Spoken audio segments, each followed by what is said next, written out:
Demak, ayol kishi o'sha ko'kragiga implant qo'ygandagi, erkak kishi o'sha jinsiy a'zosiga implant qo'yadimi? Biz misol uchun androlog sifatida albatta turmushdan oldin, uylanishdan oldin erkaklarga tushuntiramiz hamma narsani. Har bitta men uchun bizdan so'rab olishadi. Bu yerda uyatli joyi yo'q. Bilamiz, o'zbekchilikda endi o'sha jinsiy hayot turmush qurgandan keyin boshlanadi. Ayollarda, qizlarda. Bizga keladigan bemorlar juda ham ko'p aldanganlar. Hamkasblaringiz ba'zida qo'sh tirnoq ichidagi hamkasblaringiz o'sha kerak-kerakmas analizlarni, kerak-kerakmas dorilarni ham o'sha belgilashadi. Dorixonalar bilan kelishuvi bor. Balkim shunaqa joyi bor deb o'ylayman. Yashash tarzini o'zgartirib, sport bilan shug'ullansa, parhez qilsa, uyqusi yaxshi bo'lsa, stressni kamaytirsa. Demak, erkaklar o'sha aytganingizdek olatini ham kuzatib, buni nima paypaslab qaraydimi, qanaqa tekshiradi o'zi uy sharoitida demoqchiman. Assalomu alaykum qadrli kuzatuvchilarimiz. YouTube telekanalimizda yangi podkast Sog' bo'ling loyihasini boshlaymiz va mazkur ko'rsatuvdan ko'zlangan asosiy maqsad tibbiyot yo'nalishidagi dolzarb mavzularni yetakchi mutaxassislar bilan tahlil qilish va umid qilamizki, ushbu loyihamiz siz uchun ham manfaatli bo'ladi. Va dastlabki ko'rsatuvimiz tajribali shifokor androlog Bahrom Rustamov bilan bo'lib o'tadi. Bahrom aka, assalomu alaykum. Xush kelibsiz. Tanishganimdan xursandman.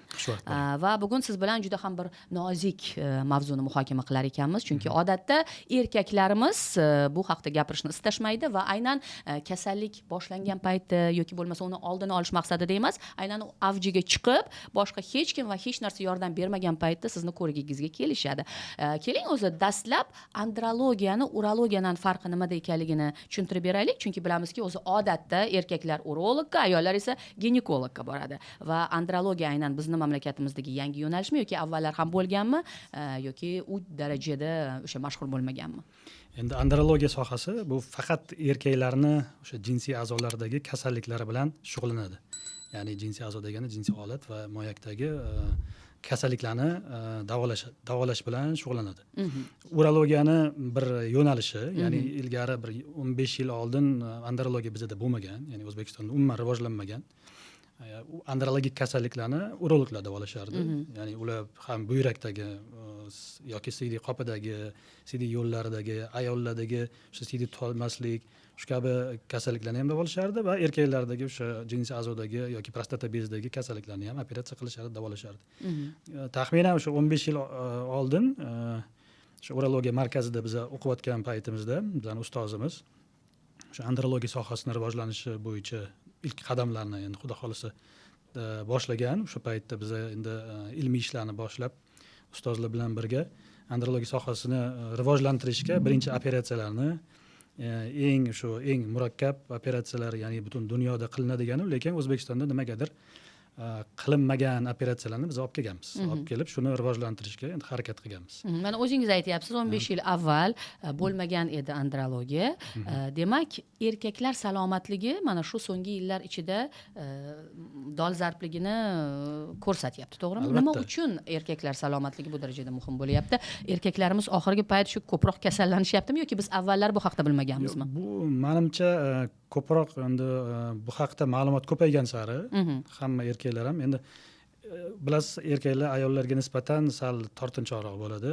Hamma birinchidan, ham ikkinchidan o'ziga sog'lig'iga uncha ahamiyat berishmaydi. Shuning uchun ayollar ozgina qanaqadir muammo yoki kasallik bo'lsa, darrov ginekologga boradi. Baribir sal bu masalada ham ma'lumot ko'proq bo'lgan ilgari.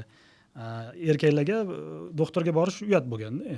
Nima uchun? Mana siz erkak kishisiz-ku, endi siz vrachsiz, shifokorsiz, lekin bizni xos tomosha qilayotgan erkaklarimizga ham savol, nima uchun vrachga bormaysizlar? Hech bo'lmasa bir yilda bir marotaba mana check-up qilish kerak, qon tahlillari, siydik tahlillarni bilib yurish kerak, lekin erkaklarimiz borishmaydi. Endi bu menimcha sotsialniy stigma bo'lishi mumkin, chunki erkak kishi har doim xuddi bir jangchi sifatida ko'rilganda, hech qanaqa bir zaiflik yoki slabist bo'lish kerak emas degan a priori qanaqadir mana psixologik status bor bizning sotsiumda. Ayniqsa o'zbeklarga taalluqli, ya'ni o'zbek kishi umuman kasal bo'lish kerak emas, erkak kishi 80 yoshgacha ham ishlash kerak, ham hamma jihatdan kuchli bo'lish kerak degan ma'no. Ya'ni ozgina urologga bording yoki очередьda o'tiribsan, misol uchun poliklinikaga kirding, urolog degan yozuvni ko'rildimi, demak bu erkakda sal bir uyatli narsa bor deb o'ylashardi ilgari. Keyin ma'lumotlar ko'paygan sari yaxshi mana ijtimoiy tarmoqlar bor. Kasalliklar haqida gapirishni boshladik. Bu uyatmasligini ham tushuntirishni boshladik. Ham erkaklar o'ziga endi sog'lig'iga ham ko'proq ahamiyat berishyapti. endi urbanizatsiya ham ketyapti, ya'ni hayot osonlashgan sari, ya'ni kam harakat ham ko'payyapti-da, erkaklarning kasalliklari ko'payyapti. Shu masala bo'yicha meni fikrim ham o'sha asosan осведомленность bo'lgani uchun ijtimoiy tarmoqlar va televizor orqali savodxonlik oshirgani tufayli ular endi ko'proq murojaat qilishyapti. Endi urologlar ham buyrakni davolab, ham boshqa kasalliklarni davolashga endi sal menimcha noto'g'ri, chunki ma'lumot juda ham ko'p, kasalliklar ko'p. Bitta mutaxassis hamma narsani bilishi mumkin emas. Shuning uchun ham endi baribir ham zamon talabi andrologiya alohida chiqib ketdi. Biz ko'proq faqat erkaklar bilan shug'ullanishni boshladik. Xuddi ginekologlar ayollarni faqat davolovchi shifokor bo'lgani tufayli biz ham faqat endi erkaklarni davolayapmiz. Endi qarangda, mana o'zingiz aytyapsiz, ma'lumotlar ko'payyapti. Ijtimoiy tarmoqlarga bugun qayerga qaramang, hamma joyda axborot bor, hamma mutaxassis, hamma o'zining tavsiyasini beryapti. Lekin shu bilan birgalikda jinsiy zaiflik ham ko'paymoqda-da erkaklarimiz orasida. Bunga asosiy sabab mana yuqorida aytingizki, kam harakat. Faqat shumi yoki boshqa omillar ham bormi? Endi jinsiy zaiflikning ikkita asosiy endi sababchi guruh desak bo'ladi. Ikki guruhga bo'linadi. Ya'ni organizm o'zidagi qanaqadir kasalliklar va tashqi muhitning ta'siri. Ya'ni o'sha obraz жизни deymiz-ku. Turmush tarzini ta'siri ko'proq o'sha kam harakat, ortiqcha vazn, parhezni buzish, noto'g'ri ovqatlanish, ya'ni biz ko'p fast food yeymiz, har xil ayniqsa shakar qo'shilgan, qanaqadir GMO qo'shilgan mahsulotlarni yegan tufayli baribir ortiqcha vaznga, oxir oqibat qon bosimi ko'tarilishiga yoki qonda o'sha sahr miqdori ko'tarilsa ham, u ham o'sha jinsiy faoliyatga birinchi navbatda ta'sir qiladi. Kasalliklarning orasida endi umumiy misol uchun yashash tarzi ham yaxshi bo'lsa, lekin kasalliklar rivojlanishi mumkin. Hamma erkakning peshonasida bo'lishi mumkin bu narsa. Misol uchun 50 yoshdan keyin давление oshadi. Qon bosimi oshgani. Endi qon bosimi oshgani bu qon tomiri kasalligi. Xuddi yurakdagi yoki boshqa joydagi qon tomiri bo'lsa ham, erkaklarda jinsiy a'zolarda ham qon tomirlar boshqaradi-da. Ya'ni jinsiy zaiflik qachon rivojlanadiki, agar jinsiy a'zoga qon yaxshi kelmasa. Demak, hamma qon oqimiga ta'sir qiladigan kasalliklar jinsiy faoliyatni buzishi mumkin. Jinsiy zaiflik irsiyatga bog'liqmi? Ya'ni o'sha otasida, bobosida bo'lgan bo'lsa, o'sha insonda ham albatta bo'ladi degan bir gap. Taxminan 90% dan oshiq holatlarda bu faqat o'sha kasalliklarga yoki tashqi muhitning ta'siriga. Demak, insonning o'ziga bog'liq va uni hayotiga. Asosan shu, lekin 10% juda ham og'ir kasalliklar borki, o'sha qon tomirlarning rivojlanishi yaxshi bo'lmaydi, noto'g'ri rivojlangan bo'ladi. Jinsiy a'zolarda qon oqimi yaxshi bo'lmaydi, ya'ni qon kelishi qiyinlashadi. Bu taxminan o'sha 1-2% da bo'ladi. Lekin ko'proq 8-9% larda qon oqimi tez chiqib ketadi. Ya'ni jinsiy a'zoga qon kelgandan keyin ereksiyani ushlay olmaydi-da, tez qon ketib qolgani tufayli o'sha jinsiy zaiflik kuzatiladi. Bunaqa bemorlarda butun umr kechirasiz-u, ereksiya yaxshi bo'lmaydi. Ular uylanishdan oldin ham har doim ko'pincha shifokorga murojaat qilishadi va bu bemorlar ko'pincha operatsiya qilinadi. Ya'ni ularga biz ko'pincha implant qo'yamiz. Chunki qon tomirlarini tiklash, agar tug'ma qon tomirlarda nuqson bo'lsa, uni tiklash ilojisi yo'q. Hech qanaqa bir operatsiyalar ta'sir qilmaydi. Faqat implant qo'yish, o'sha operatsiya tiklab beradi. Demak, ayol kishi o'sha ko'kragiga implant qo'ygandagi, erkak kishi o'sha jinsiy a'zosiga implant qo'yadimi? Albatta. Endi bu krayniy variant, albatta hammaga ham qilinmaydi. Faqat so'nggi yechim. Agar o'sha tug'ma irsiy jinsiy zaiflik bo'lishi mumkin bo'lsa, u yerda faqat implant qo'yiladi. Boshqa 90% holatlarda davolash metodlari bor. Dori-darmonlar, ukollar, apparatlar bor. Keyin yashash tarzini o'zgartirish kerak. Taxminan 30%, 40% erkaklarda sog'lom yashash tarziga o'tsa, jinsiy faoliyat avtomatik yaxshilanadi.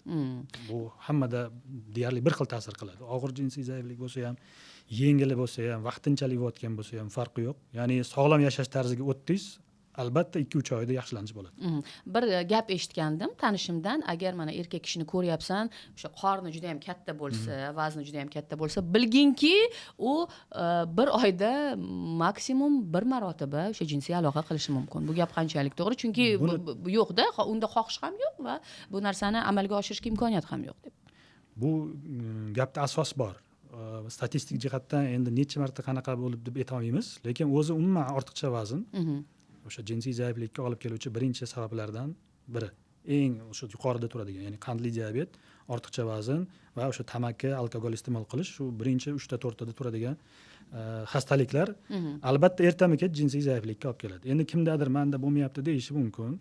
Endi bu hozircha, ya'ni ortiqcha vazn rivojlangan sari, yosh o'tgan sari suzayotgan bir tarafdan gapingiz ham baribir o'sha yuzaga keladi.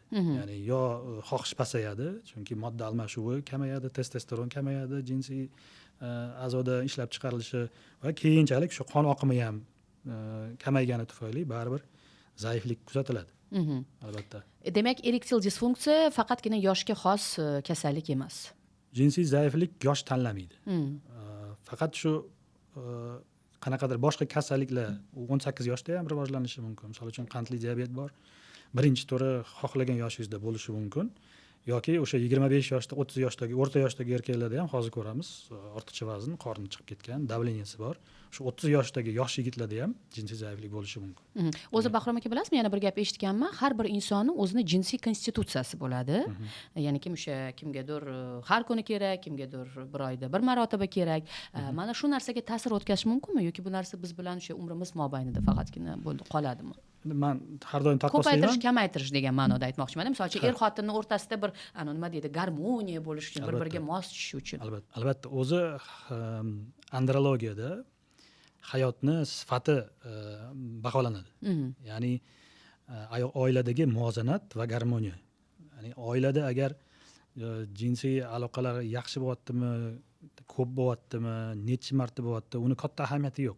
Ya'ni eng asosiysi er-xotin bir-birini tushunish, shuning bilan qoniqish. Eng asosiysi son emas, sifat deng. Soni ham endi sonini statistik jihatdan standartni qanaqadir son deb aytsak bo'ladi. Aytaylik, o'sha o'rta yoshdagi, 30 yoshdagi erkaklar 3-4 marta haftada desa norma deyiladi-yu, lekin bu degani agar yo'q undan kam bo'lyapti yoki ko'p bo'lyapti, bu kasallik deb o'ylash kerak emas. Albatta har doim partnyorni ham inobatga olamiz. Ya'ni agar erkak kishi shu ayoli bilan garmoniyada, bir-biriga qoniqadigan holatda jinsiy hayotini kechayotgan bo'lsa, demak hech qanaqa unga yondashish kerak emas. Ya'ni ayoli ham mamnun, erkak kishi ham mamnunmi? Ularga ya'ni chalg'itish kerak emas ularni demoqchiman. Har xil kerak emas tavsiyalar. Chunki ularga misol uchun Instagramda chiqib, "Yo, siz 5 marta qilyapsiz, 10 marta qilish kerak" deb aytilsa, siz yoshingizga kam-ku deb ularda qanaqadir shu psixologik buzilish paydo bo'ladi-da, keyin undan keyin o'zi muammo boshlanadi. Shuning uchun eng asosiy narsa bir-biriga yoqyaptimi? Bo'ldi, shuni o'zi yetarli. Faqat partnyorni ham albatta o'zini fikrini bilishimiz kerak. Yoki misol uchun erkak kishi aytishi mumkin, "Menda hamma narsa yaxshi." Lekin ayolidan agar ginekologimiz so'rasa, yo bizga endi sal kamroq bo'lyapti, 1 marta, 2 marta yoki qanaqadir bir muammolar bo'layotgan bo'lsa, biz keyin urg'u beramizda erkakdan so'raymiz. Shuning uchun mana bunaqa bo'lishi mumkinmi deb namyoq qilamiz. Keyin ular o'zi endi yorilib chiqishi mumkin. Ha, bizga ozgina yordam kerak degan ma'noda o'shanda biz yondoshamiz. Yo agar partnyori ham mamnun, erkak kishi ham mamnunmi, ularga ham kerak emas, ham chalg'itish ham kerak emas, faqat 1 yilda 1 marta check up qilib tursa bo'ldi. Endi qarangda, mavzudan ozgina chetlashgan holda sizdan so'ramoqchi edim, aynan mana shu o'sha suhbatimizni davom ettirish maqsadida bizni bilamiz, o'zbekchilikda endi o'sha jinsiy hayot turmush qurgandan keyin boshlanadi. Ayollarda, qizlarda. Bu narsani bilib bo'lmaydi-ku.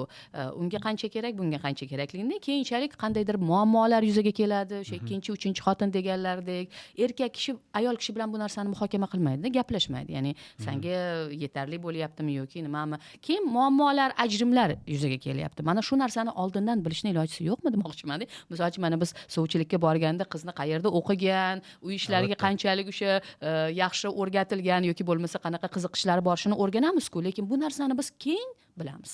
Ha, jinsiy quvvat ham hozir umumiy erkak kishining quvvatining bitta barometri deb aytsak bo'ladi, bir belgilaridan bittasi. Ya'ni ko'rganingizda baribir ko'rasiz-ku, chiroyiga qaraysiz, ayolmi, erkak kishimi, o'sha qomatiga qaraysiz, telosложениесiga qaraysiz. Ya'ni agar ko'rganingizda umumiy sog'lom degan qanaqadir впечатление bo'ladigan bo'lsa, ko'pincha bunaqa erkaklarda, ko'pincha har doim emas, ko'pincha umumiy sog'lom hisoblaymiz umuman. Keyin medosmotrlar bor, medosmotrda har xil analizlar topshiriladi. Ular ham agar muvozanat hammasi yaxshi bo'lsa, testosteron, spermogramma analizi, hech qanaqa infeksiyalar bo'lmasa, hamma tuzilishlari joyida bo'lsa, ya'ni jinsiy a'zoning tuzilishlari, bu ham demak sog'lom deb aytamiz. Sog'lom erkak endi o'rtacha holatda standart sifatida deb aytsak, misol uchun ayol bilan o'sha muvozanat topib oladi baribir. O'zi erkak kishiga bog'liq demoqchimisiz bu erkak kishiga narsani? ham ko'proq erkak kishiga bog'liq. Chunki ayollar bu masalada tortinuvchanligi bo'ladi. Baribir sal ham erkak kishida осведомленность ko'proq. Baribir ko'proq ko'radi. Tan olishimiz kerak. Jinsiy hayotni vaqtliroq boshlaydi ayolga nisbatan. Ham boshlaydi ham asosan ijtimoiy tarmoqlarda shu ko'proq ma'lumot olishadi-da. Endi baribir ochiq aytishimiz kerak bu narsani. Shuning uchun bir tarafdan ko'p narsani o'zini ayoliga uylangandan keyin erkak kishi o'rgatadi, ko'rsatadi, bir-birini tushunishiga yordam beradi. Ko'proq baribir erkak kishiga bog'liq. Ayol kishini aniqlaydigan bunday analizlar yo'qmi, misol uchun Endi buni to'g'ri keladimi yoki yo'qmi? Buni ko'proq menimcha ginekologlar shug'ullanishadi. Bizda reproduktolog ginekologlarimiz bor. Ular ham xuddi biz erkaklarni tayyorlaganga o'xshab, ular ham o'sha ayollarni turmushdan oldin обязательно shu analizlarni ko'rsatadi. Analizlarni olishadi, tekshiruvlar qiladi, ham shu jinsiy a'zolarni tuzilishini ham ko'rib, o'zini qanaqadir savol javoblariga qarab bilib olsa bo'ladi. O'rtacha qanaqadir ma'lumoti bormi qiz bolani? Yo'q bo'lsa o'rgatishadi. O'rgatish kerak o'zi asli. Ayni doktor o'rgatish kerak. Bu qanaqadir shifokor emas odam xullas uni o'rgatish kerak emas. Mutaxassis bo'lishi kerak. Mutaxassis bo'lsa yaxshiroq. Endi oddiy narsalarni onasi ham o'rgatishi mumkin yoki opasi yoki kimdir bo'lishi mumkin, lekin ayni o'sha jinsiy hayotiga, keyinchalik shu turmush tarzidagi muammolarni oldini olishni ham baribir ginekolog tushuntirib qo'yish yaxshi. Biz ham misol uchun androlog sifatida albatta turmushdan oldin, uylanishdan oldin erkaklarga tushuntiramiz hamma narsani. Har bitta melichni bizdan so'rab olishadi. U yerda uyatli joyi yo'q, chunki bu keyingi qadam hayotdagi keyinchalik muammolarni oldini oladi. Shuning uchun biz ularga yomon narsalarni o'rgatmaymiz. Ya'ni bunaqa qilish kerak, ko'chada bunaqa yurish kerak.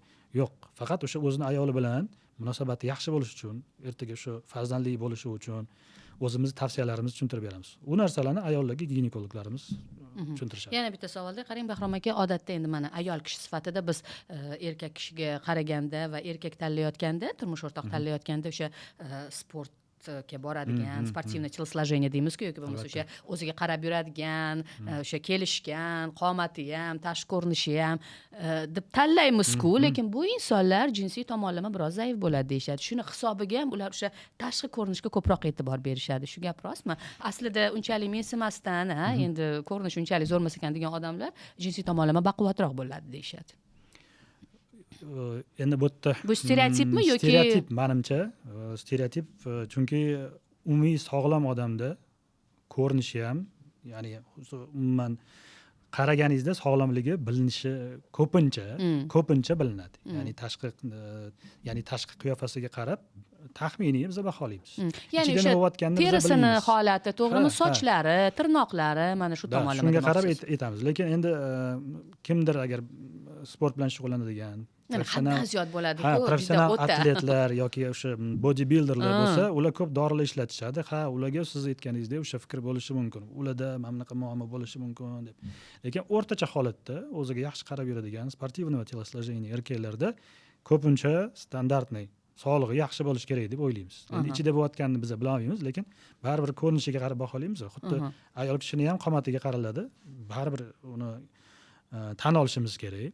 Ham endi ilmiy ishlar ham shuni ozgina o'rgangan. Ya'ni erkak kishining o'zini телосложениеsi, ya'ni yelkalarini kengligi, keyin mushaklarini kengligini o'lchab taxminiy sog'lom deb aytiladi. Ayol kishida ham xuddi shu yelka o'lchamlari 90-60-90 deydi. Bekorga aytilmagan. Va keyin anaqa o'lchamlarini qarab taxminiy aytiladiki, bu yerda o'sha misol uchun ayollik sog'ligi o'rtacha yomon emas deb aytsa bo'ladi. Ham o'sha toza kengligiga qarab, misol uchun tug'ish tug'masligini ham ko'p ginekologlar aytishadi-da. Tug'ishi osonroq bo'ladi. Demak, tug'ishga moyilligi ko'proq. Shunaqa belgilar bor. Belgilarga baribir hammamiz ahamiyat beramiz. Ham doktor sifatida bemor kirganida ham ko'ramiz, baribir yuziga qaraymiz.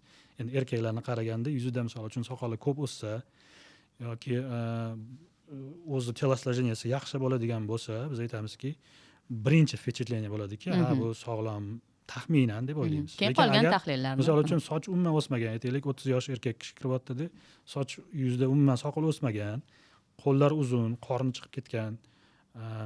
Keyin biz yechintirib ko'rganimizda o'sha soch o'sishi, keyin jinsiy a'zolarning shakli baribir boshqacha bo'ladi. Ya'ni tashqi ko'rinishdan habitus deymiz biz endi meditsinskiy tilda ko'p narsalarni taxminiy bilib olsak bo'ladi. Shunga qarab keyin o'rg'ov berib, tekshiruvlarni ham shunga qarab qilamiz. Misol uchun agar jinsiy a'zolarda o'zgarishlar bo'lsa, jinsiy gormonlar analizlarini olish kerak. Agar tug'ma kasallikka biz agar podozrение qiladigan bo'lsak, unda tug'ma analizlar, genetik analizlar olinadi. Shu kabi.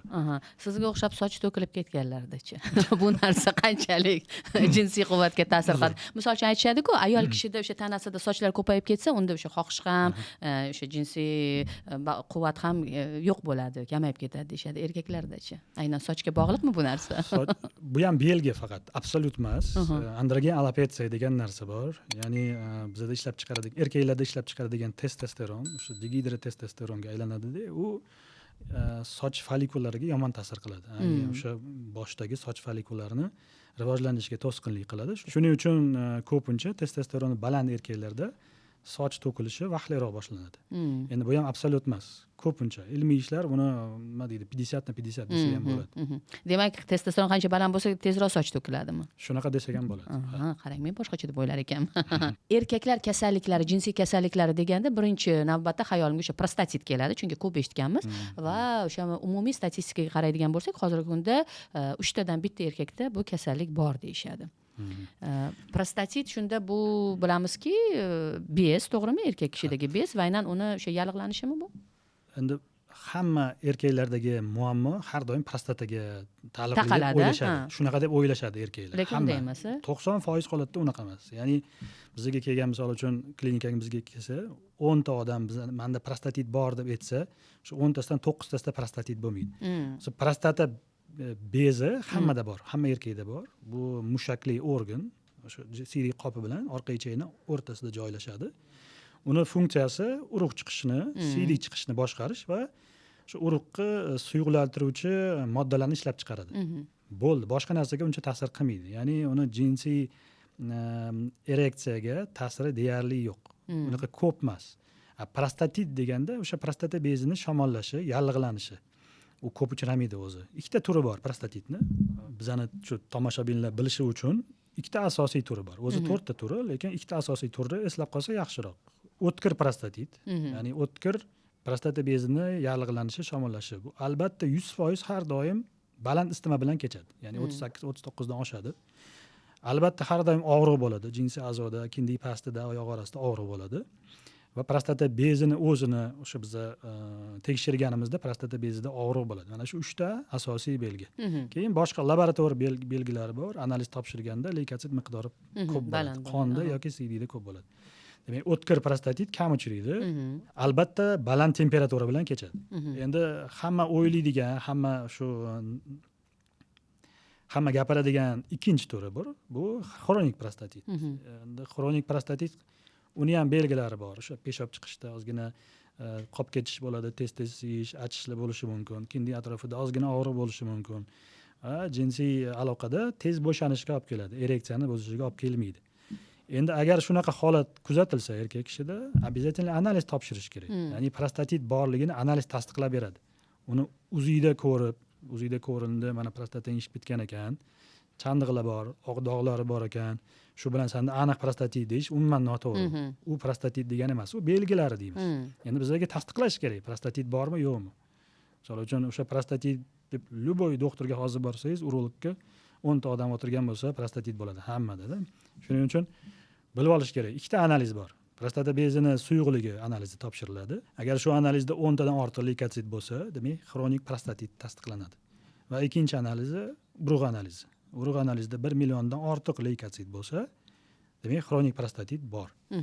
Isitma bo'lmasa, faqat o'sha belgilari bo'lsa, mana shu analizlar tasdiqlasagina prostatit deymiz.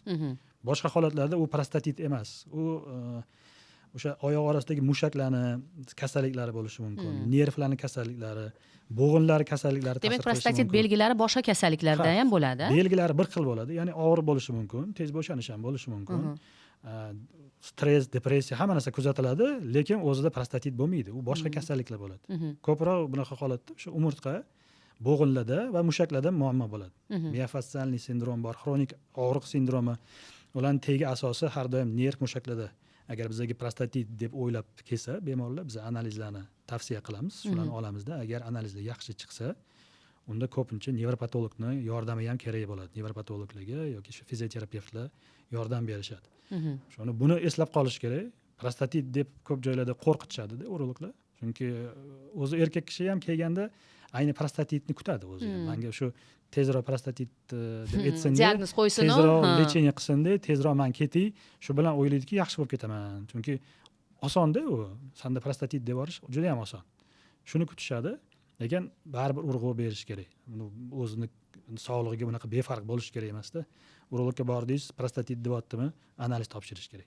Analizda chiqmadimi, demak bu yerda prostatit emas, boshqa narsani o'ylaylar. Boshqa narsani izlash kerak. Shunaqa deb tavsiya qilaman bemorlarga. Mana endi analiz deyapsiz, ko'pchilik mana shaxsan biz ayollar ham vrachga borishdan nimaga qo'rqamiz va xohlamaymiz? Juda ham ko'p analiz belgilab berishadi-da. Kerak emas. Bu birinchidan siz o'sha karmoningizga ham zarar, qolaversa o'sha o'zingizni vaqtingiz ham ketadi. Bilasiz, biz ayollar qanchalik vaqt topishga harakat qilmaylik, erkaklar umuman xohlashmaydi. Shu ishidan, oilasidan nima qilibdi? Shu nima uchun hamkasblaringiz ba'zida qo'sh tirnoq ichidagi hamkasblaringiz o'sha kerak emas analizlarni, kerak emas dorilarni ham o'sha belgilashadi. Albatta. Men endi har doim aytaman, ikkita narsa bo'lish kerak-da. Endi mutaxassisda, urologda, shifokorda o'zi umuman. Men mana gapingizni bo'ldim, uzr, nima uchun beryapman? Bizni hozir mana ko'rayotganlar orasida juda ham ko'plab o'sha viloyatda istiqomat qiluvchi hamyurtlarimiz bo'lishi mumkin. Aynan o'sha viloyatdan kelganlarga qanaqadir shunaqa munosabat. Men shaxsan o'zim eshitganim uchun aytyapman-da. Viloyatdan keldi, buni puli ko'p, buni qancha soqsang ham bo'veradi deb endi o'sha xalq tilida aytganda shunaqa munosabat bo'ladi. Fikringiz to'g'ri, chunki urologga kelgan asosan viloyatdan qanaqadir najot qidirib kelishadi ular. Endi bizda meditsina unchalik rivojlanmagan deb aytishadi. Hududlarda. Qaysidir balkim ma'noda balkim to'g'ridir. Endi shu narsa bilan hamma urolog biladiki, bu bemor uzoqdan keldimi, demak puli bor. Demak buni hozir tekshiruv qilish kerak.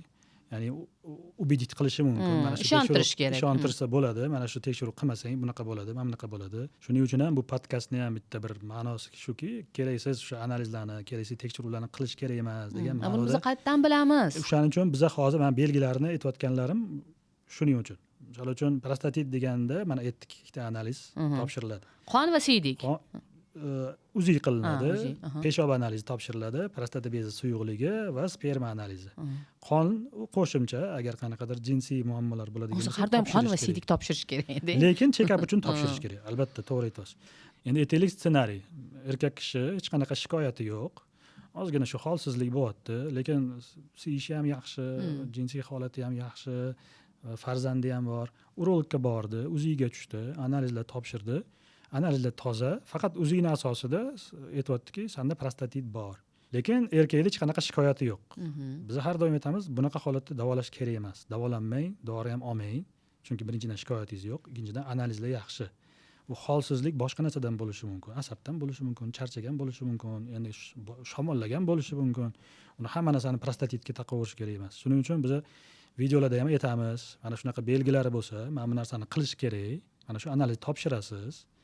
Agar shikoyatingiz yo'qmi, analiz yaxshi chiqdimi, bo'ldi, chiqib keting, hech qanaqa lecheniya qilmang. Agar shikoyati bo'lsa va analizlarda o'zgarish bo'lsagina, undan keyin biz tashxis qo'yib, lecheniyaga o'sha asos bo'ladi. Endi lecheniyani ham har doim bizning ustozlarimiz ham o'rgatishgan, polipragmaziya qilish kerak emas. Polipragmaziya deganda 4 tadan oshiq, 5 tadan oshiq dori berish, har xil kerak emas narsalarni bersa agar shifokor bu polipragmaziya qilayotgan bo'ladi. Yoki o'zi bilmaydi nima berayotganini. Ya'ni o'ylaydiki, qaysidir biri ta'sir qiladi bu dorini deb o'ylaydi, yoki shu qanaqadir ozgina nima deydi, moddiy dorixonalar bilan kelishuvi bor. Balkim shunaqa joyi bor deb o'ylaymiz. Shuning uchun belgilari yo'qmi, analizda yaxshimi, hech qanaqa boshqa muolajalar qilmang, davolamang, dori olmang. Belgilari bo'lsa, tasdiqlovchi analiz topshiring, chiqdimi, undan keyin 2 ta, 3 ta, 4 ta dori, balkim bitta, 2 ta apparatga tushib, ozgina lecheniya qilishini o'ylab ko'ramiz. Demak, o'sha to'g'ri mutaxassisni topish ham juda muhim-da bu borada. Tushunyapsizmi? Chunki endi biz baribir o'sha sarafanni radio deymiz-ku, tanish bilishlarimizdan eshitib, qaysi vrach yaxshi, mana bu yaxshi, mana bunga borgandim, yaxshi bo'ldim deb hamma borib, keyinchalik mana shunaqa holatlarga, oqibatlarga olib kelyapti. Va so'nggi paytlarda yana bir o'sha kasallik haqida eshityapmiz, Peyronie kasalligi. Dori yoki zamonaviy apparatlar, masalan, zarba to'lqini terapiyasi bilan ham davolasa bo'ladimi degan savol bor edi menda.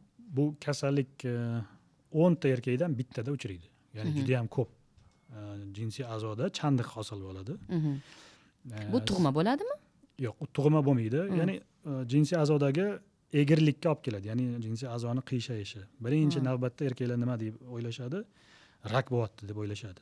Jinsiy Bu o'zidan o'zi qiyshayib qoladimi? Endi uning ikkita turi bor qiyshayishni. Erkak kishini jinsiy a'zosini qiyshayishni ikkita turi bor. Birinchisi tug'ma. U ko'pincha kasallik sifatida biz qaramaymiz. Tug'ma bo'ladi. Butun o'sha tug'ilgandan beri o'sha voyaga yetganda faqat bilinadi. Ya'ni voyaga yetganda o'sha jinsiy a'zo ishlash boshlagandan keyin ereksiya 13-14 yoshda. 13-14 yoshda ereksiyada ozgina egrilik atilishi mumkin. Bu unaqa og'ir kasallik emas. Shunchaki o'sha turgan holati qiyshiqroq bo'lishini aytyapsiz. Jinsiy a'zoni imminni 14-15 yoshda o'sha ereksiya bo'lgan sari o'sha o'g'il bolalar ahamiyat berishadi, keyin ota-onasiga aytishadi, bizga olib kelishadi. U narsani to'g'irlash oson. Kichkina muolaja, operatsiya qilinadi, to'g'irlab beramiz. U katta qiyinchilik tug'dirmaydi ko'pincha. Ikkinchi bu hayot davomida rivojlangan kasallik, Peyronie kasalligi.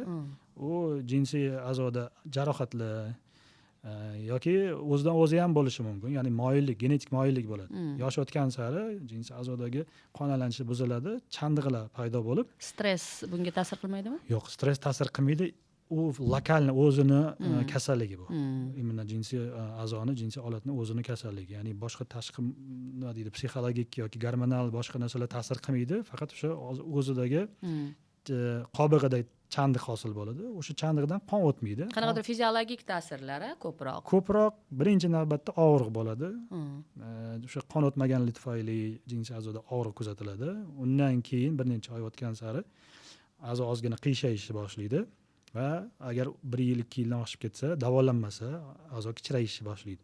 Endi bizda o'zbeklar ko'pincha oxirida kelishadi. Ya'ni o'sha qiyshayib, o'sha kichraygandan keyin bizga murojaat qilishadi. Bu narsa jinsiy aloqa paytida seziladimi? Aynan o'sha jinsiy aloqaga to'sqinlik qilishni boshlagandan keyin kelishadi. Endi u chandiqni o'sha vaqtiga qarab biz davolaymiz. Agar chandiq juda ham katta bo'lsa, agar kasallikni boshidan endi 1 yil o'tgan bo'lsa, o'tkir davri deymiz. Bunaqa holatda biz zarb to'lqinli terapiya apparatimiz bor, uni qo'llaymiz. Ukollar qilinadi. O'sha chandiqni o'ziga va biologik aktiv qo'shimchalar beramiz, vitaminlar beramiz. Uni ham ozgina o'sha chandiqni so'rdiruvchi qobiliyati bor. O'sha 3 ta masalaga rioya qilib davolaymiz. Demak, 1 yil ichida yordam bersa bo'ladi. 1 yil ichida taxminan 60-70% bemorlarga yordam bersa bo'ladi. Undan oshib ketsa, stabil holatga keladi bu kasallik.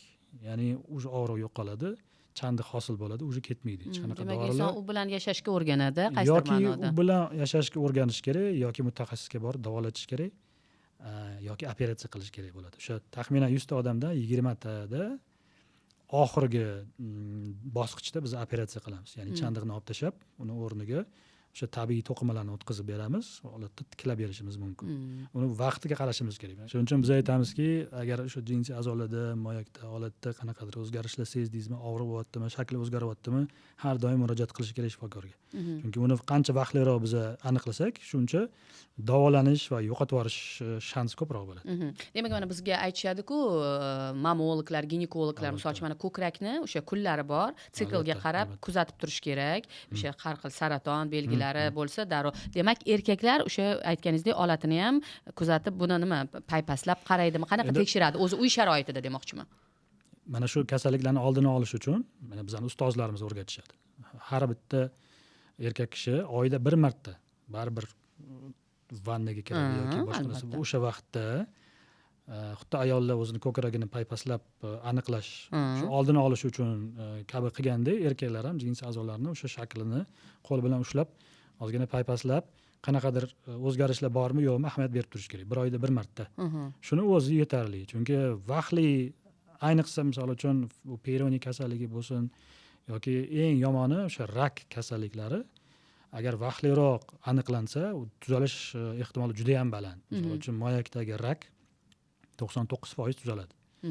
Agar uni vaqtli belgilarini bilib, o'sha 1 oyda 1 marta agar bildingiz, ko'rdingiz, qanaqadir shakli o'zgaryaptimi moyakda, demak albatta shifokorga borsangiz, agar boshlang'ich darajasida shu narsani davolasa, 99% rakdan xalos bo'lsa bo'ladi. Uni belgilari faqat shu shakli o'zgarishimi moyakda yoki boshqa belgilari ham bormi? Rakniki demoqchiman.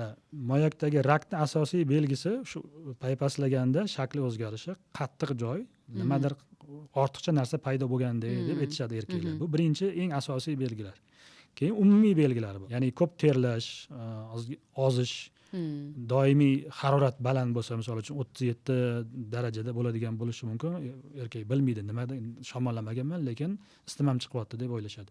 Bu umumiy belgilar. Unga ham ahamiyat berish kerak. Agar bu belgilar 1 hafta, 2 hafta ichida ketmayapti, lekin 1-2 hafta 37 isitma chiqyapti yoki juda ham ko'p terlayapman, lekin yoki 2 hafta ichida ozib ketdim.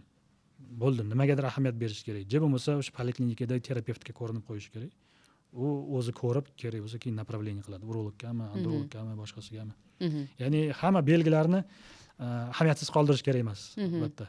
Siz undan avval o'sha qon tomirlar haqida gapirdingiz. O'sha jinsiy a'zolarga qon yaxshi kelmasa, turli kasalliklarga olib keladi deb. Va bu borada aynan o'sha varikotseliya kasalligiga to'xtab o'tishimiz kerak, chunki o'sha varikozni o'sha aynan jinsiy a'zoda bo'lishi, to'g'rimi? Albatta, varikotseliya kasalligi o'sha moyakda qon tomirining kengayishi. Ya'ni hozir xuddi prostatitga o'xshab varikotseliya ham afsuski marketing bo'lib ketdi. Ya'ni varikotseliyadan pul ishlash ko'payib ketdi.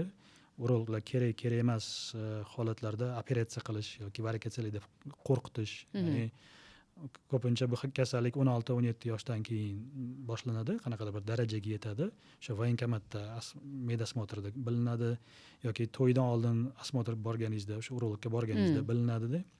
O'sha joyda keyin urologlarimiz qo'rqitishadi. Varikotseliya bor ekan yoki jinsiy zaif bo'lib qolasan yoki bepish bo'lib qolasan.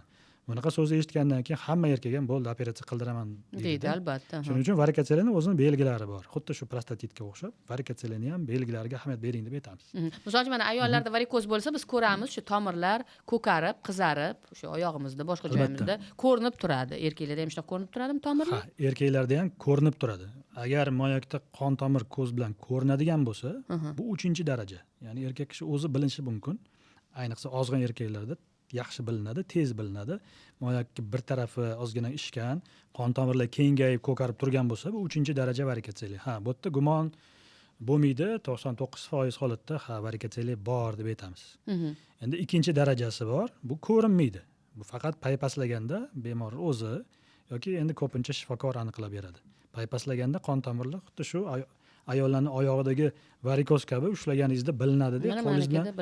Qo'lingiz bilan tegsangiz, qon tomir bilinadi. Har doim ikkinchi taraf bilan taqqoslasa yaxshiroq bir ajratib olsa bo'ladi. Bu 2-daraja. Endi 1-daraja sal qiyinroq, uni ko'proq mutaxassis ko'radi. Ko'z bilan ko'rinmaydi. Ko'z bilan ko'rinmaydi, paypaslaganda uncha bilinmaydi. Biz ham mutaxassis sifatida bemorni turg'izamiz. Bemor kuchangan holatda o'sha ozgina o'sha qon tomir bilinadi, moyakda ushlaganda bilinadi. Va 0 darajasi bor, subklinik daraja. Uni shifokor ham topolmaydi. Uni faqat apparatda, UZI apparatida ko'rganimizda ozgina qon tomirlar kengaygan bo'ladi. Endi bu joyda yana bitta narsaga ahamiyat berishimiz kerak. Varikotseliya tashxisini qo'yish uchun shifokor paypaslab ko'rish kerak. Endi paypaslaganda xayoliga hamma narsa kelishi mumkin-da. U xohlasa 3-darajada borishi mumkin, xohlasa 2-darajada borishi mumkin, xohlasa bunaqa ekan deb aytishi mumkin. Shuning uchun biz bemorlarga o'rgatamiz. Ekspertizasiga bog'liq-da, bu mutaxassis ham deb baribir. Insofiga ham bog'liq. Chunki insofi bo'lmasa 2-darajada dori uradi, bilmagan narsasini ham ataylab operatsiya qilish uchun. Afsus, bor bu narsa aytishimiz kerak. O'shaning uchun biz bemorlarga o'rgatamiz. Misol uchun bordingiz, varikotseliya deyapti sizga. Har doim 2-, 3-chi mutaxassisga ham baribir ko'rinish kerak, iloji bo'lsa. Iloji bo'lsa. Bitta mutaxassisga zo'rg'a borib oldim, 2-, 3-chisiga ham. Lekin 2-, 3-chisiga borgisi yo'q. Unda endi bemor o'zi bila olmaydi, doktorga ishonmayapti. Xo'p, ultratovush tekshiruvi qilinadi. Ultratovush tekshiruvi qilganda bemor turgan holatda biz qon tomirlarini ko'ramiz. Men har doim bemorlarga aytaman, shu holatda sizni ko'rishyapti, hamma apparatda video yozish ilojisi bor. Ya'ni shu kartinani UZI qilayotganda qon tomirlarni qalinligiga qaraymiz. Agar qalinligi 3 mm dan katta bo'lsa, shu qon tomirlar 4 ta 5 ta shu chuvalchanga o'xshab bujmayib ketgan bo'lsa, bu varikotseliya deymiz. Va ikkinchi belgisi, agar o'sha bemor kuchanganda qon oqimi o'zgaradi. Bu ikkinchi belgi. Asosiy belgi lekin qon tomiri qalinligi. Biz aytamiz bemorga, telefoningizni olasiz, videoni yoqasiz, shu ekrandagi shu qon tomirlarni videoga yozib olasiz. Agar o'sha qon tomir yozayotganda o'lchamlarini hammasini to'g'ri qilib yozsa, uje hech kim alday olmaydi odamni. Mana yozdi, ko'rdi, qon tomirlar ko'rinyapti, 3 mm qalinligi, kuchamatga o'zgaryapti, demakda varikotseliya bor. Yo'q, agar shu narsalar ko'rinmadimi, qon tomir qalinligi 3 millimetrdan kichkina, 2 millimetr, 1,5 millimetr. Kuchanganda qon oqimi o'zgarmayapti. Umuman qon tomirlar qora chuvalchanga o'xshab ko'rinmayaptimi? Demak, скорее всего, sizda varikotseli yo'q, sizni aldashyapti. Mana shunaqa deb o'rgatamiz. Buni hamma ham eslab qolsa yoki mana shu videoni qismini hattoki kesib kimgadir yuborsa ham bir manfaat bo'ladi, hammaga yordam bo'ladi. Chunki bizga keladigan bemorlar juda ham ko'p aldanganlar. Ayniqsa shu varikotseli bilan prostatitdan aldanadi. Chunki bu yerda bunaqa pole kattada ishlashga. Urolog hamma narsa xohlagan narsasini aytishi mumkin, qo'rqitishi mumkin va ishlab olishi mumkin. Bemor endi nima qilsin? Shunaqa belgilarini bilmasa aldanib qoladi. Shuning uchun mana shu aytgan narsalarimizga rioya qilsa o'ziga yaxshi. O'zi androlog bu final nuqta, to'g'rimi? Hamma mutaxassislardan o'tib hech kim yordam bermagandan keyin andrologga kelishadi, to'g'rimi? Urologlarga borishadi, keyin ginekologlarga ham borishadi, nimagadir erkaklar bepushtlik bo'lsa, misol uchun ginekologga boradi ayoli, keyin ginekolog erkagini ham davolaydi. Endi umuman noto'g'ri. Misol uchun biz ayollarni davolamaymiz. Biz aytamizki, o'zini mutaxassisi bor, o'zini egasi bor, o'zi yaxshiroq biladi. Yaxshiroq bilgani uchun ham yuboramiz. Bo'lmasam klient ketmasligi uchun men ayolni ham davolashim mumkin, lekin aslida ko'p ginekologlar nimagadir shunaqa qilishadi. Ginekologlar, keyin kojniy vrachlar, dermatolog, kosmetologlar erkaklarni davolaydi. Xalqimizning ishonuvchanligi ham baland, doktor ekan, bo'ldi. Urologmi, andrologmi, kosmetologmi, u yoqda farqi. Endi misol uchun menga ham aytishadi, siz boshlovchisiz, to'y ham olib bora olasiz, ko'rsatuv ham, podkast ham, davlat tadbirini ham deyishadi. Shunaqa qilib vrachlarga ham shunaqa ishonch bildirishadi. Endi xalqimiz ishonuvchan-da, nima deysiz? Soddadil xalqimiz bor. Bahrom aka, yuqorida aynan o'sha bepushtlik mavzusini ochdingiz. Endi bizni o'zbek xalqimiz bolajon xalq bilamiz va aynan mana shu jinsiy baquvvatlik mavzusi aynan shu farzand ko'rish uchun ham ko'proq aktualda. Inson mayli garchi o'sha hayoti mobaynida maza qilib yashamasin, misol uchun o'sha jinsiy aloqasining sifatiga ham e'tibor bermasa ham asosiysi farzandlari ko'p bo'lsa, bu qanaqadir ayniqsa erkaklar uchun bir ko'rsatkichda, o'g'li bo'lsa, nima bo'lsa. Va yoshligimizda yana bir gap eshitganmiz, o'g'il bolalar tepki kasalligi bilan agarda og'rigan bo'lsa, demak katta bo'lganda farzand ko'ra olmasligi mumkin. Bu qanaqadir bir ko'rsatkich deb aytishardi-da. Eng asosiy narsa tepki kasalligi qachon bo'lib o'tgani. Ya'ni 12 yoshgacha, ya'ni pubertat возрастgacha bo'lgan agar tepki kasalligi kuzatilsa, moyak ishmagan bo'lsa, chunki tepki faqat so'lay bezlari emas, o'sha moyakka arxit chiqarishi mumkin. Agar o'sha 12 yoshgacha bo'lgan bo'lsa, moyak ishmagan bo'lsa, arxit kuzatilmagan bo'lsa, ko'pincha bu bepushtlikka olib kelmaydi. Ko'pincha. Agar 12 yosh, 13 yoshdan katta paytida bo'lgan bo'lsa, o'g'il bolalarda uchragan bo'lsa va moyak ishishi kuzatilgan bo'lsa, ya'ni arxit kuzatilgan bo'lsa, bunaqa holatda juda ham baland ehtimol bilan bepushtlikka olib kelishi mumkin. Endi umumiy 0 holatgacha olib kelmaydi-yu, lekin qiyinchilik bo'lishi mumkin. Urug' sifati pasayib. Demak, haqiqat bor, bu. Ozgina shu gapda haqiqat bor, albatta. Unday bo'lsa yana bir savol kelib chiqadi. Jinsiy hayotda juda faol bo'lgan erkak bepusht bo'lishi mumkinmi? Farzand ko'ra olmasligi mumkinmi? Jinsiy faoliyat bilan farzand ko'rish bir-biriga 100% bog'liq emas. Ya'ni kimdadir jinsiy faoliyat juda ham yaxshi bo'ladi, lekin urug' analizi umuman 0 bo'lishi mumkin. Yoki urug' analizi juda ham yaxshi-da, jinsiy faoliyat yomon bo'lishi ham mumkin. Shuning uchun bunaqa aytishimiz sal noto'g'riroq. Agar bu jinsiy zaiflik kuzatilyapti, bepushtlikka olib keladi deya olmaymiz-ku, lekin yana bitta bir termin bor, unconsummated marriage degan. Bu degani er-xotin shu turmush qurishadi, lekin umuman jinsiy hayoti bo'lmaydi. Ayniqsa viloyatdan kelgan bemorlar nimagadir shu narsa ko'p kuzatiladi. Ularda endi uyalishadi bu narsani gapirishi. Bu haqda hech kimga aytishmaydi. Ya'ni erkak kishi o'zida ozgina muammo bo'lsa ham shu ayolini ayiydi. Keyin yoki ayol kishida ozgina endi aloqa vaqtida qanaqadir muammo bo'lsa, u o'zini ginekologiga teng bo'layotmaydi, onasiga ham aytmaydi-da, ular yashayveradi. 1 yil, 2 yil yashaydi. Keyin ota-onasi kelishadi bizga. Nega farzand ko'rishmayapti? Farzand bo'lmayapti. Keyin biz uni tekshirib gaplashganimizdan keyin oddiy shu masala faqat aloqa bo'lmasligidan. Boshida ozgina muammo bo'lgan, faqat noto'g'ri yondashuv bo'lgan, qaysidir doktor nimadir noto'g'ri qilgan yoki bu joyda bitta ikkita dori bilan bu oila yaxshi bo'lib ketishi mumkin edi, farzandli bo'lishi mumkin edi. Faqat aloqani yaxshilab berish kerak. Shunaqa vaziyatlar ham kuzatiladi. Shuning uchun endi baribir bu yerda ota-onani ham, keyin yaqin atrofdagi shu qarindoshlar yoki do'stlarni ham ahamiyati bor. Baribir so'rab surishtirish kerak. Nima bo'lyapti? Mana 1 yil vaqt o'tdi, o'zi bo'lyaptimi yoki yo'qmi? So'rab surishtirish kerak deyapti. O'zi odatda ikkita odamning o'rtasiga boshqa uchinchilar aralashish kerak emas. Ko'rpan tagidagi gap ko'rpan tagida qolish kerak deyshadi. Bo'lmasa, o'shaning uchun ham aytamizki, bo'lmasa shifokorga borish kerak. 1 oy, 2 oy o'tdimi, shifokorga boring. Bo'lmasa bitta analiz topshirib qo'ying. yoki gaplashib oling urolog bilan. O'shanda hatto birinchi qadam tashlagan bo'lasiz. U yog'iga keyin xudo xolasa qanaqadir yordam berishga harakat qilamiz. O'zi nimagadir bilasizmi, o'sha er-xotin o'rtasidagi munosabatlarda ayol kishini qanaqadir bir tashabbus bilan chiqishi yoki bu haqda gap ochishi ozgina qoralanadi-da bizni mentalitetimizda. Nimaga? Ha, sotsial stigmada bu ham. Bu ham xuddi shu uyatli narsalarni hech kim gapirish kerak emas.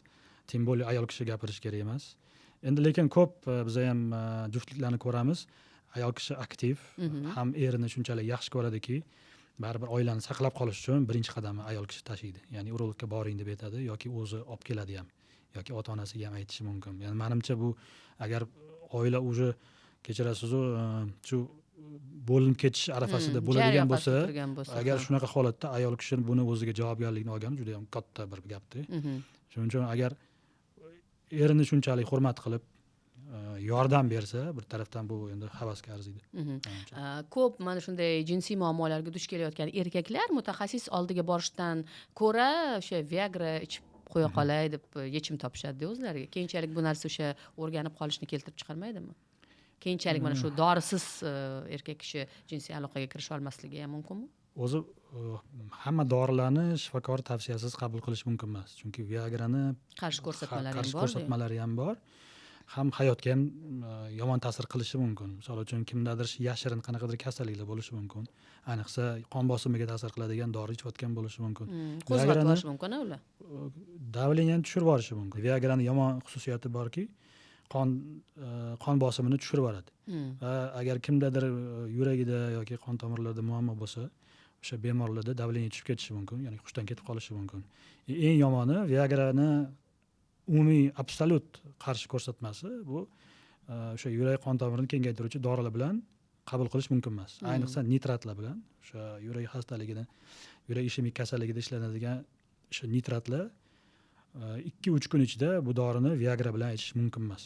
Umuman tavsiya ham qilmaymiz agar yurakda qanaqadir xastalik bo'lsa. Shuning uchun Viagrami, boshqa dorimi o'zini plus minuslarini bilib, undan keyin qabul qilsa yaxshiroq deb aytamiz. Chunki baribir bu dori jinsiy zaiflikka ta'sir qiladigan hamma dorilar qon bosimiga ta'sir qiladi. O'rganib qolish masalasi-chi? O'zi Viagra shu kabi dorilar, Cialis bor, Levitra bor, u kabi dorilar o'rganib qolishga olib kelmaydi. 90% dan oshiq holatlarda o'rganib qolinmaydi. Lekin kimdir ichgandan keyin men o'sha dorini ichmasam bo'lmayapti, o'rganib qoldim deb o'ylashadi. Yo'q, psixologiya. Aslida shu psixologik o'rganish bo'ladi. Birinchidan, ikkinchidan yoki o'sha jinsiy zaiflikning asosidagi kasallik kuchayib borayotgan bo'ladi. Bu degani Viagrani o'zi kuchi yetmayapti degani. O'rganib qoldingiz degani emas. Lekin o'zini ilmiy o'sha ishlar ko'rsatganki, Viagraga o'rganib qolish deyarli bo'lmaydi. 90% oshiqda o'rganmaydi odam. Lekin o'shaning uchun biz ham tavsiya qilamiz, ozgina bir muddat ichishga, undan keyin dozasini kamaytirishga. Agar yaxshi bo'lmasa, o'sha boshqa metod tanlash kerak deb aytamiz. O'zi umuman olganda har qanday kasallikni davolagandan ko'ra uni oldini olgan afzal deyishadi-ku, ya'ni profilaktik ishlarni olib borish kerak. Va o'sha endi ota-bobolarimizga nazar soladigan bo'lsak, ular avvallar o'sha ot minishardi, juda o'sha jismonan sog'lom bo'lishgan, faol bo'lishgan deyshadi. O'zi umuman olganda mana shu ot minish hozir endi biz avtomobillar haydaymiz-ku, ham erkaklar, ham ayollar. Mana shu jinsiy salomatlikka ta'siri bormi rostdan ham? Endi to'g'ri aytyapsiz. Ota-bobolarimiz jismoniy baquvvat bo'lgan har doim. Chunki ko'p harakatda bo'lgan. Endi kechirasiz, hozirgi anaqaga o'xshab kola, gamburgerlar, fast foodlar yemagan, ortiqcha vazn unaqa ko'p bo'lmagan, chavandoz bo'lgan, hamma ham to'g'ri. Lekin u bilan birga umumiy sog'lom bo'lishganda, ya'ni ko'proq ta'siri umumiy otga bog'liq bo'lmagan sog'liqliga. Albatta, faqat uni ot minishiga bog'liq emas. Ot mingan, otni parvarish qilgan, otga kechirasiz, anaqa qilib otga qarashni ham o'zi ham mashaqqati bor. Albatta, mehrini berish kerak e'tiborni. Ertalabdan kechgacha ot minmagan-ku. Ular boshqa ishlarni ham qilganda. Endi hozir bizda gipodinamiya, hammada ham kam harakat, ortiqcha vazn bor. Endi borib bir oy ichida bir marta, ikki marta ot mingani unaqa katta foyda bo'lmaydi. Lekin umumiy agar sog'lom bo'lsa, umumiy o'sha ozib, o'ziga yaxshi qarab, dieta parhez qilib, sport bilan shug'ullansa, foydasidan ko'ra bunaqa holatda hozir ilmiy ishlar olib borildi. Ya'ni o'sha ot minish bilan velosiped haydash tekshirildi. Chet elda ular hamma narsani tekshirishadi-yu. O'sha velosiped haydash, ayniqsa velosiped haydash, o'sha oyoq orasidagi nervlarni va qon tomirlarini bosadi ekan. Nerv qon tomirlar bosgandan keyin uning ish faoliyati sal buziladi. ya'ni jinsiy qaytanga faoliyatga zararmi? yomon ta'sir qilishi ehtimoli bor. Va ko'p professional velosipedchilarda jinsiy zaiflik sal ko'proq uchraydi. Qarang. Endi ot minish masalasi bo'yicha u yerda unaqa ko'p ma'lumot yo'q, lekin u yerda ham baribir egariga bog'liqda. Velosipedni o'rindig'i qancha tor bo'lsa shuncha yomon. Chunki tor o'rindiq o'sha ayni oyoq orasida ikkita nerv va ikkita qon tomir o'tadi. Polovoy nerv. Ya'ni o'sha jinsiy nerv bilan jinsiy qon tomir o'tadi. O'sha o'rindig'i juda ham ingichka bo'lsa, ayni shu ikkita nerv bilan qon tomiri bosadi, qon aylanishi buziladi. Hammada har xil. O'rtacha agar 10-15 yil shug'ullangan velosipedistlarda bu narsa ozgina ta'sir qilishi mumkin deymiz. Ularni o'sha ilmiy ishlarni qilgan xodimlarni tavsiyalari shuki, iloji boricha o'sha velosiped haydashni haftada 3-4 soatdan oshirmaslik kerak. Undan oshig'i qachondir ta'sir qilishi mumkin. Shuning uchun biz uni faqat endi oldini olish maqsadida tavsiya qilamiz. Bu degani umuman minmang, umuman haydamang degani emas, faqat o'zini me'yorida o'sha velosipedmi, ot minishmi bo'ladigan bo'lsa yaxshiroq. Lekin kimda endi bu ham individual holatda genetik qanaqadir moyillikka ham bog'liq. Kimdadir tez ta'sir qiladi, kimgadir umuman ta'sir qilmaydi. Endi aytibman, ota-bobolarimiz jismoniy aktiv bo'lgan. Shuning uchun ham ot minish, endi u paytda velosiped bo'lmagan, ham ot mingani ta'sir qiladi deb o'ylashardi-da. Aslida faqat ot minish emas, umumiy shu jismoniy faollik ham ko'proq ta'sir qilgan. Ko'proq ta'sir qilgan shu narsa. Bundan tashqari yana bilasizmi, prostata bezini massaji ham yordam beradi deyshadi. Bu qanchalik rost? Endi agar qanaqadir endi meditsinada o'zini vaqti bo'lgan, dorilar ko'p bo'lmagan, hech qanaqa bir fizioterapevtik usullar bo'lmagan, faqat o'sha urologiyada prostata bezini massaji qilingan, ta'sir qiladi. U taxminan 40% erkaklarga ozgina yordam bergani kuzatilgan. Buni ham mutaxassis qiladimi yoki inson o'sha sharoitda o'zi qilsa bo'ladimi? Yo'q, uni yaxshisi mutaxassis qilishini biz tavsiya qilamiz. Hammaga tavsiya qilmaymiz. Faqat o'sha tashxis bo'lsa, prostatit bo'ladigan bo'lsa, bemor ozgina kam harakat bo'lsa, prostata bezida dimlanish bo'lsa, tavsiya qilishimiz mumkin. Hozir taxminan 100 ta odamdan 5 ta 10 taga tavsiya qilamiz. Ko'pincha kerak emas bu narsa. Lekin unaqa katta zarari yo'q. Faqatgina shu o'tkir holatlar, o'tkir kasalliklar bo'lmasligi kerak. Erkak kishida ya'ni istama chiqmagan bo'lishi kerak, shamollamagan bo'lishi kerak. Prostata bezida unaqa og'riq bo'lishi kerak emas. Chunki u massajlardan keyin kimdir hushdan ham ketib qoladi, давление tushib ketadi yoki o'tkir kasallik paydo bo'lib qolishi ham mumkin. O'zumuman barcha andrologik kasalliklar faqatgina o'sha dori va xirurgik yo'l bilan, jarrohlik yo'li bilan davolanadimi? Taxminan 30% erkaklarda jinsiy kasalliklar o'sha yashash tarziga bog'liq. Ya'ni biz erkaklarga aytamiz, agar o'sha yashash tarzini o'zgartirib, sport bilan shug'ullansa, parhez qilsa, uyqusi yaxshi bo'lsa, stressni kamaytirsa, deyarli 30% erkaklar ko'p jinsiy muammolardan xalos bo'ladi. O'zidan o'zi hech qanaqa dori ham kerak emas. Biz dori bermaymiz ularga. Lekin qolgan 70% erkaklarda уже qanaqadir kuchliroq kasallik bo'ladi, jiddiy muammo bo'ladi, tibbiy yondashuv kerak bo'ladi. Qadamma-qadam yordam beramiz. Ya'ni kasallikning darajasiga qarab yoki dori-darmonlar beriladi. Agar og'ir kasallik bo'lsa, ukollar yoki operatsiya qilinadi. Mana azospermiya bor, bu urug'ni sifatini tushib ketishi, to'g'rimi? O'sha protsent nuqtai nazardan. Azospermiya urug' analizida umuman spermatozoidlar bo'lmasa, azospermiya deyiladi. Ya'ni ko'pincha bepushtlik bilan kelgan erkaklar analiz topshirishadi. Urug' analizida 0 deyishadi. O'zi foizda qancha norma? Normada spermogramma analizi topshirilganda 1 millilitr ichida 15 milliondan ortiq spermatozoidlar bo'lishi kerak. Shularning orasida aktiv harakatchanligi, ya'ni o'sha tez harakat qiladigan taxminan 32% dan oshishi kerak va shakli yaxshi, ya'ni normal spermatozoidlarning foizi taxminan 4% bo'lishi kerak. Ya'ni 96% spermatozoidlar unaqa shakli yaxshi bo'lmasa ham bu hozir norma hisoblanadi. Shu 3 ta asosiy parametrga biz ahamiyat beramiz. Azospermiyada analizda umuman spermatozoidlar bo'lmaydi, ya'ni urug' hujayra bo'lmaydi. Bu juda ham og'ir kasallik. Davolasa bo'ladimi? Endi turiga qarab davolaymiz. Ya'ni faqat 1%, 2% bemorlarga yordam bera olmaymiz. Bu irsiy genetik kasalliklardan bo'lgan azospermiyada ikkita kasallik bor. Mikrodeletsiya AZF deyiladi. O'shani A, B turi bo'lsa biz yordam bera olmaymiz. Va xromosomli anomaliyalar bor. Ya'ni erkak kishida ayollarning xromosomli nabori bo'lishi mumkin. XX bo'ladi. erkaklik xromosomasi, egrik xromosomasi boshqa joyga ko'chgan bo'lishi mumkin. Bunaqa holatda ham biz yordam beramaymiz. Lekin qolgan 99% hollarda a'zo spermiyani turiga qarab yoki operatsiya qilib urug' yo'llarini ochib tiklasak bo'ladi.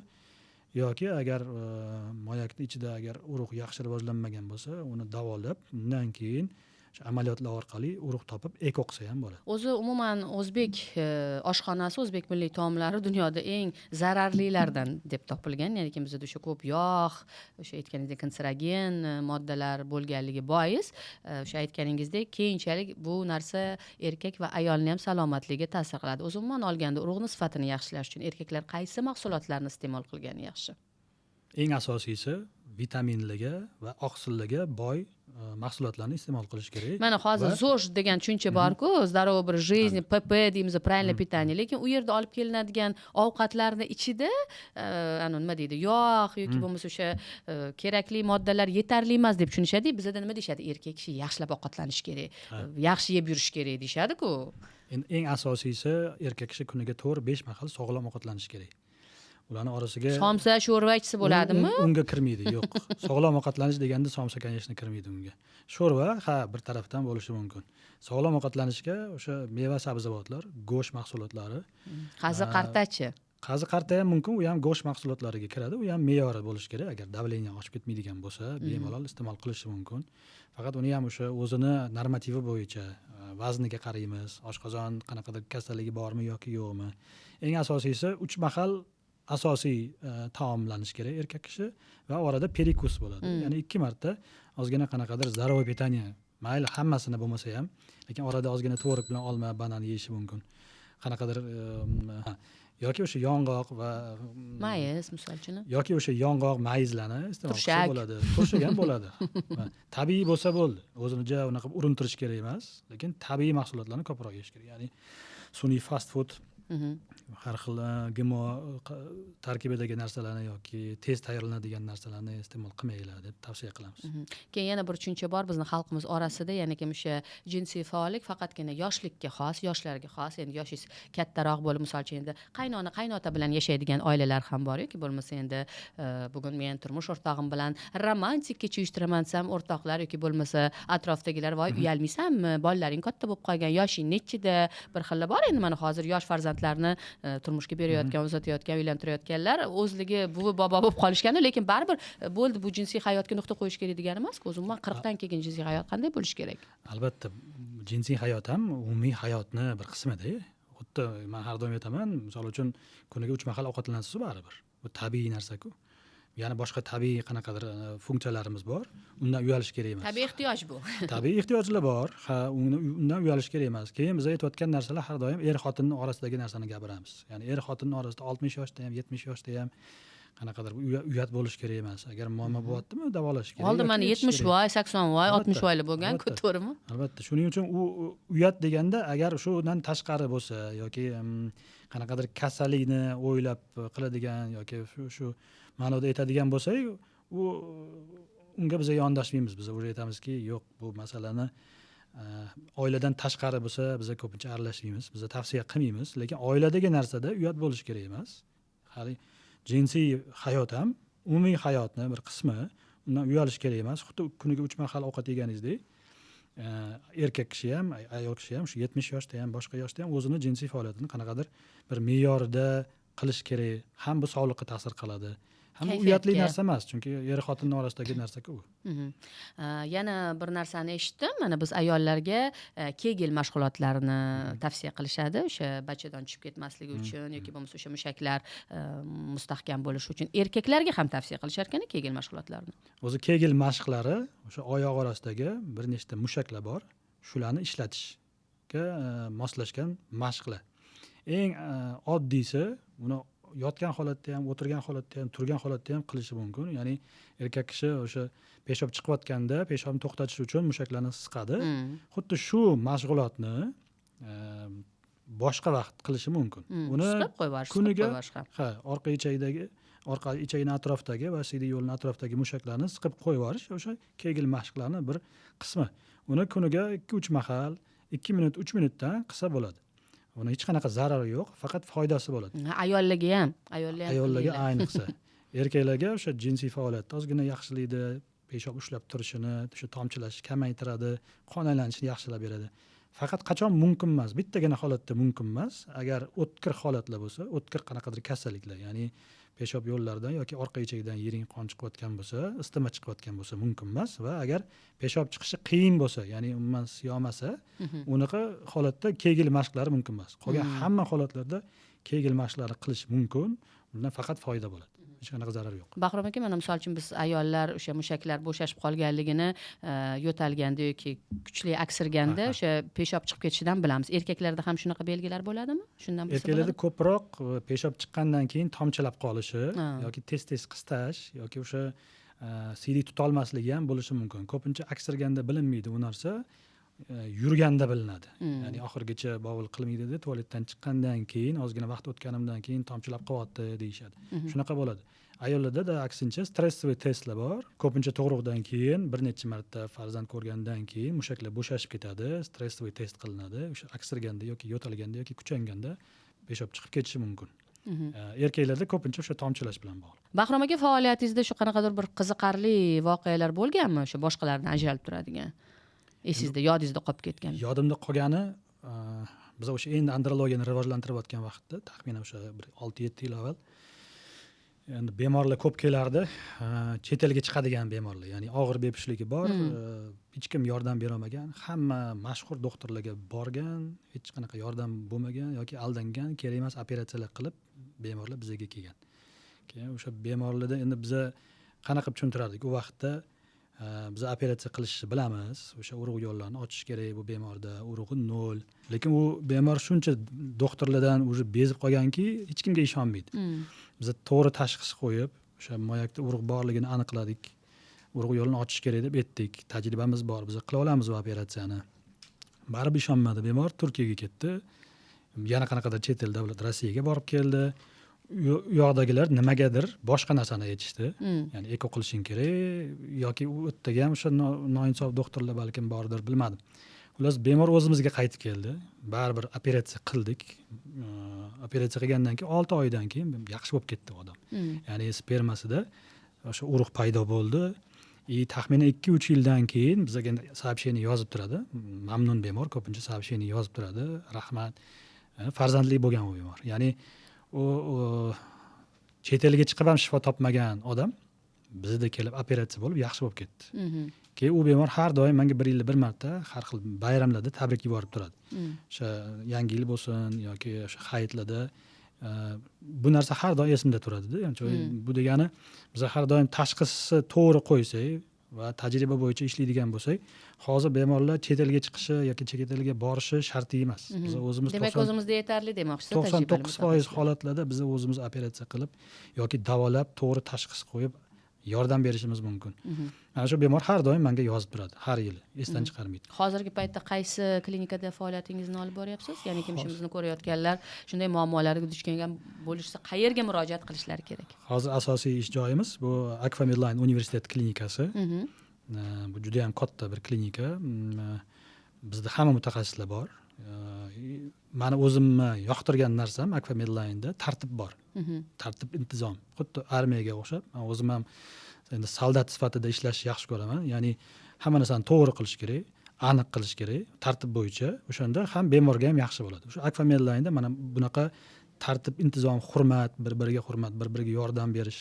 Keyin har bir jamoa juda ham yaxshi ishlaydi. Ya'ni men operatsiya qilaman. Bizga yordam beruvchi anesteziologlar bor, anesteziolog yordam beradi. Agar qanaqadir boshqa muammo bo'lib qolsa, xudo so'rasin, bu operatsiyadan boshqasidan bo'lishi mumkin. Kardiologlar bor, endokrinolog, ko'z doktorlari bor, neyrojarrohlar. Ya'ni hamma hech qachon o'zini bir yordamini, xizmatini ayamaydi. Mana shu jamoani bir havasli bir qanaqadir shu xususiyati borki, havasli xususiyati borki, bu jamoa bitta organizm bo'lib birgalikda ishlaydi. Shu Akfa Medline'da shunisi yaxshi. Shuning uchun mana shu hozir eng asosiy va o'zimga yoqtiradigan ish joyim shu Akfa Medline universiteti klinikasi. Yana bir savol, garchi jinsiy a'zolarimiz pastda joylashgan bo'lsa-da, barcha muammolar baribir tepada, miyamizda deyilishiga qanday qaraysiz? Rostdan shundaymi yoki baribir qandaydir muammolar paydo bo'lganda shifokorga murojaat qilishimiz kerakmi? Endi taxminan aytganimdek, har doim o'zi hamma narsani albatta miya boshqaradi. Psixologik muvozanat agar buziladigan bo'lsa, boshqa bor kasallikni ham kuchaytirib yuborishi mumkin yoki ta'sir qilishi mumkin. Endi bizada andrologiyada o'sha ayniqsa jinsiy zaiflik bilan keladigan bemorlarda o'sha 30%, 40%larda hech qanaqa boshqa kasallik bo'lmaydi. Faqat o'sha psixologik qanaqadir muammodan keyin o'sha jinsiy zaiflik kuzatiladi. Ya'ni stress bo'ladi, depressiya, qo'rquv, hayajon, qanaqadir muammolardan keyin sog' odamda ham ereksiya ozgina buzilishi mumkin. Bunaqa holatlarda ham to'g'ri yondashish kerak. Biz aytamizki, agar bu holat 1 oy, 2 oy ichida o'zgarmasa, ya'ni stress ketdi, hayajonlar yo'qoldi, dam oldingiz, nastroyeniyangiz yaxshi bo'ldi-da, lekin jinsiy faoliyat o'zgarmayaptimi, undagina shifokorga murojaat qiling deymiz bu bemorlarga. Baribir kuzatish kerak inson o'zini. Agar 2-3 oydan oshib ketdi, lekin o'zgarmayaptimi, unaqa holatda shifokorga murojaat qiling. Check-updan tashqari bunaqa holatda shifokorga kelish kerak.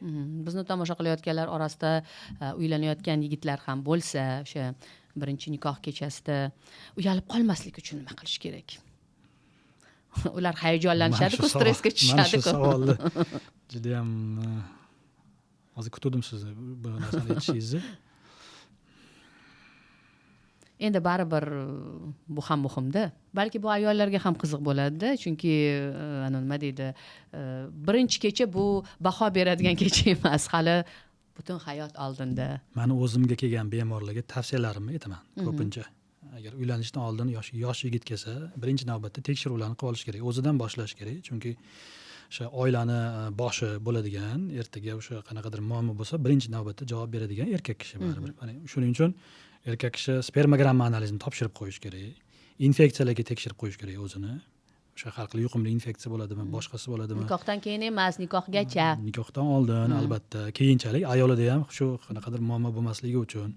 Endi standartni tekshiruvlar, UZI, peshoba analizi ham topshirib qo'ysa yaxshi. Lekin eng asosiysi baribir bu spermogramma analizi. Chunki siz aytganingizdek, asosiy masala oilani ham maqsadi shuki, farzand ko'rish. Nasl qolish. Agar shuni tekshiruvdan o'tdingiz, biz keyin endi aytamizki, kechadan oldin eng asosiy narsa baribir xotinning orasidagi o'sha garmoniya, ya'ni bir-birini tushunish. Ya'ni ayol kishini ham tushunish kerak. Qiz bola birinchi marta aloqa qilishdan oldin qo'rquv bo'ladi. Shuning uchun obstanovkani bor intimniroq qilish kerak. Erkak kishi ozgina yordam berish kerak bu masalada. Keyin iloji boricha har xil tashqi tarafdan ta'sir qiladigan omillar, ya'ni qaysidir joylarda bir qarindoshlari ham qolib kutishadi. Bu narsa ham juda ham stressga ta'sir qiladi-da, erkak kishiga yomon ta'sir qiladi. Menimcha kutib o'tirishadi, shunday. Kutib o'tirishadi. Shulardan menimcha voz kechishimiz kerak. Ular kerak emas. Ya'ni nikoh bo'ldi, endi bo'ldi, o'zlari hal qilib olishadi. O'zlari hal qilib olishadi, o'zlariga qo'yib berish kerak. O'sha obstanovkani yaxshi bo'lsa, u yog'i sog'lom odamda yaxshi bo'lib ketadi, xudo xolasa. Bahrom aka, shunday holatlar ham bo'ladimi? Ko'p yillardan beri jinsiy zaiflik kuzatilmoqda. Hech qanday o'sha davolanish usullari, dorilar ham yordam bermadi. Mana shunday holatlarda qanday yo'l tutasiz? Yordam bersa bo'ladimi yoki bo'ldimi? Hayot tugadi, bo'ldi deb yurish kerakmi? Tog'i toshlarga ketib. Taxminan o'sha jinsiy zaiflik bilan murojaat qilgan erkaklarning 20-30%da o'sha zaiflikning og'ir turi kuzatiladi. Og'ir turi deganda yo o'sha tug'ma bo'ladi, boya aytganimizdek, yoki boshqa kasalliklarning fonida rivojlanib, o'sha kuchayib bo'lgan oxirgi darajasi bo'ladi, yoki qanaqadir operatsiyalardan keyin ham bo'lishi mumkin. Misol uchun prostata bezini rakini operatsiyasi qilinsa yoki CD kanali operatsiya qilinsa, unaqa holatda jinsiy faoliyat ko'pincha tiklanmaydi. Juda ham taxminan 70%, 80% da tiklanmaydi. Unaqa holatda biz nima qilamiz? Oxirgi chora sifatida bemorlarga jinsiy ereksiyani tiklash uchun penil implant o'rnatamiz. Penil implant. Oxirgi chora sifatida bunaqa bemorlarga penil implant o'rnatamiz. Implant bu silikondan yasalgan o'sha moslama, ikkita turi bo'ladi. U ikkita parchaligi bo'ladi. U silikondan yasalgan sterjin jinsiy olatning ichiga qo'yiladi. O'sha tarangligini mustahkam qilib beradi olatni va o'sha jinsiy aloqaga yetarli darajadagi ereksiyani ta'minlab beradi. Va ikkinchi turi bor, bu gidravlik yoki 3 ta komponentli implantlar bo'ladi. Uning ichida sterjin bo'lmaydi, faqat o'sha silikondan yasalgan trubkalar bo'ladi. 3 ta parchasi. Biz uni jinsiy a'zoni ichiga qo'yamiz. Jinsiy a'zoni shakli o'zgarmaydi. Ya'ni xuddi tabiiy holatdagidek keyinchalik ereksiya bo'ladi erkak kishida. Bu amaliyotlar jinsiy zaiflik bilan xastalangan erkaklarning 99%da ereksiyani tiklab beradi. Ya'ni eng oxirgi va oltin standart sifatida ko'rsatilgan bir ham garantiyasi ko'proq davolash usuli mana shu pineal implant o'rnatish. Endi ko'pchilikni yana bir savol qiziqtiradi. Bularni narx-navosi qancha? Undan ko'ra siz chet elga borib qo'ydirib kelganim yaxshi emasmi deb. Narx-navosini implantni turiga qaraymiz, implantni firmasiga, keyin operatsiyani og'irligi darajasiga qarash kerak Minimum bo'ladi. maksimumimiz qanchadan boshlanadi? Endi taxminan 30 milliondan boshlanadi va u yog'iga o'sha implant turiga qarab oshib boradi.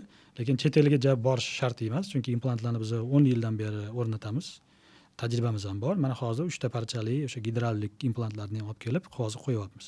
Ya'ni uni hozir unaqa ehtiyoji yo'q. Bemorlarimiz o'zimizda davolanishi mumkin. O'zimizda o'sha Akfamedline'ga kelib davolanishi mumkin. Demak, aziz kuzatuvchilar, bugungi suhbatdoshim taniqli, tajribali shifokor androlog Bahrom Rustamov bo'ldilar. Bahrom aka, tashrifingiz uchun rahmat. Umid qilamanki, bugun siz bergan tavsiyalar, ko'rsatmalar, o'sha hayotiy tajribalaringiz bizni teletomoshabinlarimizga bir o'ziga xos qanaqadir yo'riqnoma bo'ldi va agarda mana shunday muammolar kuzatilayotgan bo'lsa, endilikda ular qayerga murojaat qilishni va kimga murojaat qilishni yaxshi bilishadi.